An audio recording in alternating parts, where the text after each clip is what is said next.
Assalamualaikum warahmatullahi wabarakatuh. Alhamdulillah wassalatu wassalamu ala Rasulillah wa ala alihi wa ashabihi wa mawala.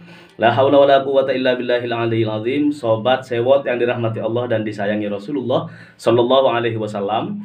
Tadi malam ini sempat gempar perbincangan antara Mbak Nana ya dengan Basuki Cahaya Purnama. Tak lain dan tak bukan karena membahas soal makan gizi gratis program pemerintahan Prabowo Gibran gitu. Nah, yang sudah apa namanya anggarannya udah kelar di DPR gitu.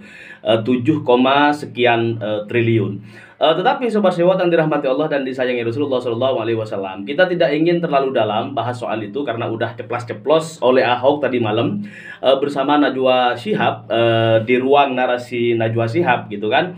Dan kita hari ini ingin sedikit menyinggung soal posisi Gibran Raka Buming Raka yang sepertinya sedang dilempar kayak bola pingpong oleh partai calon-calon partai pengusung Gibran. Ya sekali lagi ini karena memang Jokowi masih berkuasa. Kalau saja Jokowi sudah tidak punya jabatan lagi sebagai presiden, barangkali Partai Amanat Nasional, Golkar, Gerindra dan lain sebagainya, Partai Koalisi Indonesia Maju ini tidak akan apa namanya ya serta merta kemudian memaksakan nama Kaisang Pangarep ya ini terus ada posisinya berada di atas angin gitu. Nah, lebih-lebih Sobat Sewot, beberapa waktu yang lalu ketika menjelang Pilpres 2024, Kaisang ini dengan baliho kebanggaan PSI di beberapa daerah disebar, khususnya di Depok. Saya masih sangat ingat di Depok, Jawa Barat, ada sebuah tagline bahwa PSI menang, Kaisang wali kota Depok. Nah, tetapi sangat naas sekali gitu. Kaisang Pangarep itu tidak mampu mendongkrak suara pemilih ya di kota Depok sehingga Partai Solidaritas Indonesia di kota Depok suaranya tidak bisa menyumbang ya perolehan suara nasional. Dan di Depok katakanlah kalau kasarnya tuh PSI bener-bener kalah dan Kaisang tidak laku sebagai calon wali kota di kota Depok, Jawa Barat. Maka kalau belajar dari apa sekelumit apa masa lalu, bukan masa lalu baru kemarin gitu kan.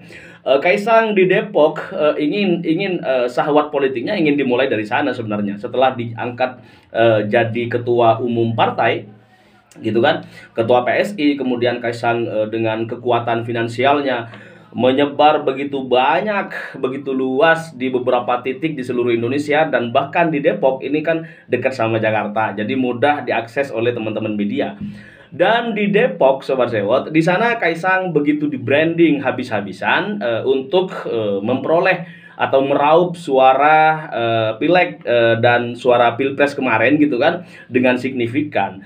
Kemudian yang di semua banner yang hampir tersebar di kota Depok gitu kan, tagline-nya cuma satu. Jadi masyarakat tuh apa namanya pikirannya biar fokus kepada Kaisang. PSI itu begini, PSI menang, Kaisang wali kota. Nah, tetapi di sana faktanya masyarakat nggak mau sama Kaisang ya, nggak mau juga sama PSI sehingga PSI kalah, Kaisang nggak jadi deh dicalonin sebagai calon wali kota Depok. Artinya PSI nggak laku di Depok misalnya juga lebih-lebih Kaisang yang baru seumur jagung kemudian tiba-tiba disulap menjadi ketua umum partai ya termuda ya, partai yang sangat muda, paling muda di Indonesia gitu, masih belum berbekal pengalaman politik yang bagus yang jitu. Kemudian Kaisang ujuk-ujuk karena ada nama Bin Jokowi di belakang ya, akhirnya Kaisang oleh PSI ya dicaplok gitu kan. Oke lah, situlah jadi inilah yang lain ngalah dulu lah karena PSI belum punya tokoh yang apa ya, yang sekaliber apa AHY, yang sekaliber Airlangga Hartarto, kemudian Bang Zulkifli Hasan dan lain sebagainya. Maka by the way Sobat Sewot yang dirahmati Allah dan disayangi Rasulullah Shallallahu Alaihi Wasallam, kalau di Depok Kaisang sudah tidak laku dengan kendaraan partai PSI-nya juga yang kempes gitu kan, yang kempos bannya, jadi jalannya tuh bukan mangkrak tapi kalau posisi ban kempos gitu kan, ban kempes ini tidak berjalan maksimal gitu. Jadi PSI itu perjalanan di Depok untuk kemudian membranding Kaisang agar supaya bisa dicalonkan menjadi calon wali kota Depok. Rupanya kendaraan roda 4 PSI ya, mobil PSI gitu kan, nggak mampu berjalan cepat sehingga bergerak cepat gitu kan, bermanuver cepat karena ban kempos gitu, tidak punya angin segar simpatisan gitu. Akhirnya nggak bisa kemudian partai-partai yang masih punya akal hati nurani dan logika yang positif akan mengusung Kaisang di Pilkada Jakarta. Meskipun memang apa ya, kesannya sangat dipaksakan gitu. Dilempar lagi dari Depok, dilempar nih ke Jakarta, dicoba ditandemkan dengan nama besar Anies Rashid Baswedan. Kemudian Kaisang kemudian terus dikawal ya, namanya biar terus mencuat di permukaan dengan banyak ragam dan cara. Salah satunya misalnya isu dan kabar tentang cawe-cawe Joko Widodo, ayahnya gitu, untuk menyodorkan nama Kaisang agar bisa dicalonkan di Pilkada Jakarta dan Pilkada daerah-daerah lain. Kemudian Sobat Sewot, masih saja tetap nama Anies Baswedan dan Ridwan Kamil ya berada di pucuk elektabilitas berbagai lembaga survei di Jakarta, sehingga Kaisang lagi-lagi nggak laku di tengah-tengah masyarakat dan warga Jakarta. Akhirnya apa? Hari ini dan beberapa waktu yang lalu gitu, Kaisang di branding namanya di Jawa Tengah sebagai sebuah daerah tempat dia dilahirkan dari Ibu Iriana dan Presiden Joko Widodo. Nah, kemudian ini hari ini menjadi bulan-bulanan Kaisang, bayangin gitu, Kaisang ya kan, anak muda yang belum pernah melakukan kiprah politik di Jawa Tengah ya. Selain bapaknya yang wali kota Solo kemudian digantikan Gibran Rakabuming Raka juga di situ gitu. Kaisang yang kemudian tidak pernah menjabat jabatan politik ya di Jawa Tengah. Kaisang hari ini tiba-tiba muncul sebagai anak muda yang kemudian elektabilitasnya ini mengalahkan seorang Kapolda Jawa Tengah gitu. Nah, ini kan agak-agak lucu banget gitu. Kalau nggak lucu-lucuan, tapi ini lucu banget gitu. Nah, Sobat Sewot yang dirahmati Allah dan disayangi Rasulullah SAW. Sekali lagi rentetan sejarah Kaisang dari Depok yang tidak laku beserta PSI-nya. Kemudian Kaisang tidak jadi dicalonin di situ sebagai calon wali kota Depok. Ini kelas wali kota Depok nggak laku, nggak jadi dipilih rakyat ya, dipaksain juga nggak, udah mentok. Akhirnya karena masih ada sisa nama Joko Widodo dan jabatan presiden gitu kan, Kaisang ini diharapkan oleh fanbase-nya ya, para para penggemarnya lah gitu, anak-anak muda misalnya di PSI dan terhadap Kaisang itu sendiri. Kemudian Kaisang hari ini beberapa waktu yang lalu lah itu namanya dicoba masukin ke bursa pencalonan Pilkada Pilgub Jakarta 2024. Tapi karena sekali lagi Kaisang tidak bisa, elektabilitasnya kemudian didongkrak begitu saja. Lebih-lebih Kaisang di Jakarta ya sekelas gubernur. Kemarin jadi di kelas wali kota aja nggak ini kan, apalagi kemudian Kaisang mau ditarik ke Jakarta untuk menandingi Ridwan Kamil dan Anies Rashid Baswedan beserta tokoh-tokoh lain yang sudah sejak lama dicintai oleh masyarakat dan warga Jakarta. Ini mustahil, Bung. Mustahil Kaisang bisa kemudian konsisten di Pilkada Jakarta. Akhirnya, ya, yang namanya teman-teman media darlingnya pemerintah akan terus memposisikan diri sesuai dengan perintah tentunya ya. Situ sekarang Kaisang misalnya coba lempar nama Kaisang di Jawa Tengah, ya siapa tahu nanti di Jawa Tengah ketika Kaisang elektabilitasnya ditaruh paling tinggi, masyarakat menjadi tertarik gitu ya, menang secara secara lembaga survei, hasil survei sejak awal ini biasanya bisa lebih mudah untuk kemudian mengakali hasil pencoblosan, hasil suara masyarakat di tengah perjalanan menuju komisi pemilihan umum gitu. Nah, sobat sewot yang dirahmati Allah dan disayangi Rasulullah SAW, entah kalau nanti di Jawa Tengah Kaisang ini gak laku, ini bakalan dilempar kemana? Sementara Presiden Jokowi udah masa jabatannya akan segera berakhir dalam waktu beberapa bulan, 2 bulan, 3 bulan ke depan, dan akan digantikan oleh Bapak Prabowo Subianto dengan kebijakan yang baru, kemudian ketegasan yang berbeda, dan sistem pemerintahan yang juga beda warna tentunya, meskipun sejak awal Bapak Prabowo ini selalu di-branding oleh Jokowi dan Kapolri beserta jajaran-jajaran mereka gitu, Prabowo yang bisa melanjutkan visi misi Indonesia maju ke depan bersama pembangunan IKN yang hari ini masih belum selesai. Nah, sobat sewot yang dirahmati Allah dan disayangi Rasulullah SAW, kita tidak mau hanya bahas soal Kaisang saja. Oke, kita coba mau menyampaikan bagaimana posisi Ridwan Kamil di Jakarta dan Jawa Barat. Di Jawa Barat, sobat sewot, simulasi 10 nama hasil survei gitu kan, Ridwan Kamil dengan Bang Deddy Mulyadi ini menempati posisi pertama dan runner up. Kemudian Mas Anies Rashid Baswedan ini ada di posisi 5 kalau di Jawa Barat. Jawa Barat dan sekitarnya masih mencintai Ridwan Kamil tentunya, kemudian sangat mencintai Deddy Mulyadi juga sebagai wali kota Surakarta kalau nggak salah ya. Kemudian nanti ini di lembaga-lembaga survei ini ke depan ini akan terus mengkerucut kepada 5 nama. Bahkan sudah ada yang head to head antara Kang Emil dengan Bang Deddy Mulyadi. Hasilnya tetap Ridwan Kamil sebagai pemenang dengan perolehan dengan hasil elektabilitas di atas 50%. Nah, sobat sewot yang dirahmati Allah dan disayangi Rasulullah SAW. Tapi sekali lagi politik itu sangat dinamis.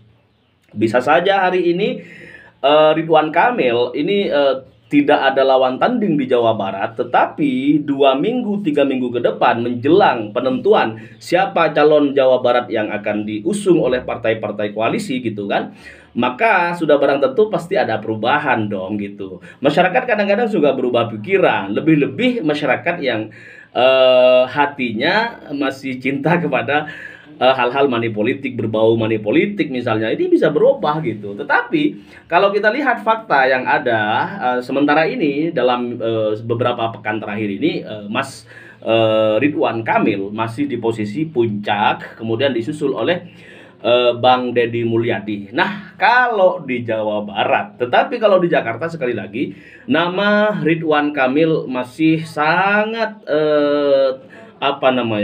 masuk bursa yang diinginkan oleh warga Jakarta. Kalau Mas Anies Rashid Baswedan sudah barang tentu ya sebagai gubernur yang pernah sukses membawa Jakarta dalam perubahan yang lebih baik gitu kan. Tentu masyarakat dengan penuh kesadaran apapun yang akan nantinya terjadi, jangankan money politik ya, tekanan demi tekanan, masyarakat Jakarta itu udah tahu betul cara bersilat ya, tahu betul cara mengakali akal-akalan pemerintah untuk kemudian disetting bisa memenangkan paslon-paslon yang diinginkan oleh rezim dinasti. Maka hari ini kita juga melihat bagaimana hasil survei Mas Anies Rashid Baswedan di Pilkada Jakarta. Sudah banyak sekali lembaga-lembaga survei yang mengeluarkan hasil survei mereka, dan Mas Anies Rashid Baswedan masih menjadi calon gubernur tanpa lawan tanding. Sudah coba nih dimajuin siapa si Ridwan Kamil gitu kan, kemudian nama-nama lain seperti Ibu Risma, kemudian nama lain seperti Basuki Cahaya Purnama atau Ahok, atau nama lain seperti Bang Andika yang mantan TNI gitu kan. Semuanya tidak bisa menjadi satu suara yang bisa mengalahkan elektabilitas Mas Anies Rashid Baswedan. Itu posisi di Jakarta. Nah, Jawa Tengah sekarang masih terus digodok gitu, biar Kaisang ini terus melejit elektabilitasnya dengan cara di setiap hari gitu. Setiap hari masyarakat dicekokin hasil survei diupdate terus oleh media-media darling istana dan rezim dinasti gitu kan, bahwa Kaisang yang paling tinggi elektabilitasnya di atas Kapolda Jawa Tengah, bahkan di atas calon-calon lain, bahkan juga dikabarkan posisi Gibran ini juga di atas istri daripada Gubernur siapa, Ganjar Pranowo. Ini satu bukan hal yang kebetulan sebenarnya. Ini trik ya, trik untuk kemudian alam bawah sadar masyarakat sejak awal ini sudah menganggap Kaisang Pangarep sebagai pemenang ya, diawali dari hasil-hasil survei ya, yang barangkali sudah tentu dong gitu, kalau nggak punya dana gimana mau melakukan survei gitu di lapangan. Udah pasti siapa yang ngedanain itu nggak bakalan dibongkar oleh lembaga-lembaga survei, tidak akan terbuka. Kenapa? Karena ini rahasia perusahaan untuk membranding seorang tokoh agar menjadi pemenang di berbagai kesempatan pilkada dan pemilihan-pemilihan umum lainnya. Dan di pilkada serentak 2024 ini Sobat Sewot, kita sangat menyayangkan sekali bahwa masih bau-bau dinasti itu masih sangat berasa gitu. Mulai dicoba di Jakarta, masyarakat Jakarta udah pada sadar gitu. Oh ini bibit dinasti, ini jangan diterima gitu kan. Kemarin juga kan di Depok gitu kan, di Depok tuh pengen juga ditaruh bibit, ditanam di situ di Depok gitu, bibit dinasti Jokowi. Tetapi di situ masyarakat nggak mau. Kemudian bibit dinasti akhirnya pada bulan ini, pada minggu inilah, pada hari ini, per 3 hari 4 hari kemarin, dicoba untuk kemudian bibit dinasti ini ditanam di Jawa Tengah dengan disiram air hasil survei gitu kan, agar cepat tumbuh di situ dan kemudian nanti bisa disesuaikan lah dengan hasil Komisi Pemilihan Umum di Jawa Tengah, bahwa di awal misalnya Kaisang katakan sekian puluh persen elektabilitasnya, pokoknya harus ditaruh di atas semua calon tokoh yang ada di Jawa Tengah, sehingga nanti gampang bagi KPU untuk kemudian melakukan kalkulasi ya, suara berapa jumlah DPT daftar pemilih tetap di Jawa Tengah, kemudian nanti akan dibagi-bagi, tinggal gampang lah gitu kan.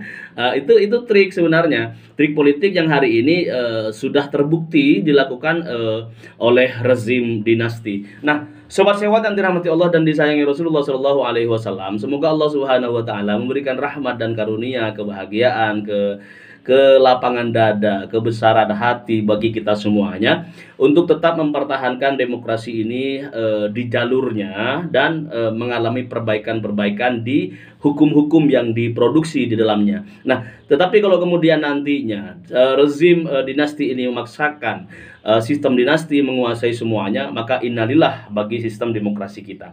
Saya sedikit ini ya, ingat tadi malam itu viral sebenarnya seorang dosen di UNER Surabaya yang dengan ditemanin dosen-dosen fakultas kedokteran lainnya gitu kan, di situ dengan tegas ya menolak wacana dan rencana Kemenkes mengimpor dokter dari luar negeri. Padahal di Indonesia, di dalam negeri itu dokter banyak yang barangkali masih belum naik level, naik jabatan, naik tingkatan dan lain sebagainya. Kenapa mesti mendatangkan dokter dari luar? Ya, apakah selama 10 tahun terakhir dokter-dokter Indonesia ini tidak pernah menangani pasien dengan baik? Itu pertanyaannya. Atau jangan-jangan memang semuanya kemudian dijadikan proyek oleh rezim kekuasaan gitu, dengan mendatangkan dokter dari situ, nanti kan bisa fee-nya sekian persen masuk ke siapa gitu kan. Nah, ini boleh dong gitu masyarakat curiga terhadap perilaku-perilaku yang nggak senonoh pemerintah dalam membuat kebijakan publik. Padahal mestinya Anda sebagai pemerintah gitu kan, sebagai penghuni rezim pada masa 2019-2024 ini, Anda tuh dikasih amanah yang begitu besar, bukan untuk mengelola orang luar, tetapi Anda dikasih amanah yang sangat besar untuk besar hati membangun negeri yang kita cintai ini. Nah, Sobat Sewot yang dirahmati Allah dan disayangi Rasulullah SAW, hari ini hari Jumat, semoga barokah ya. Mari kita tingkatkan bacaan-bacaan sholawat ya, kiriman sholawat kepada baginda Nabi besar Nabi Muhammad SAW. Saya ingin sedikit menyisipkan pesan baginda kepada kita semuanya bahwa aksirus sholat alayya fi yaumil jum'ah, perbanyaklah baca sholawat kepadaku, kata Rasulullah, di hari Jumat. karena hari Jumat ini selain menjadi Sayyidul Ayyam gitu kan, ini juga menjadi titik temu kita secara berjamaah bareng keluarga, bareng tetangga dan lain sebagainya. Jarang-jarang kita ketemu di masjid sholat berjamaah bareng gitu kan, kecuali di luar hari Jumat gitu. Ya paling kalau Idul Adha, Idul Fitri itu ya. Kemudian taraweh kalau bulan Ramadan tuh kita sering ketemu di situ.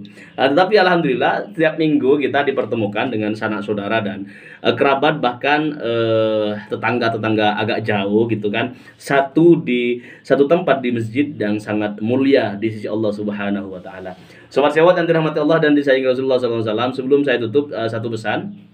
Sekali lagi mari kita bumikan sholawat di Indonesia ini agar Indonesia menjadi negara yang kita harapkan bersama, baldatun thayyibatun wa rabbun ghafur. Salam perubahan, salam akal sehat. Assalamualaikum warahmatullahi wabarakatuh. Allahumma sholli ala sayyidina Muhammad wa ala ali sayyidina Muhammad.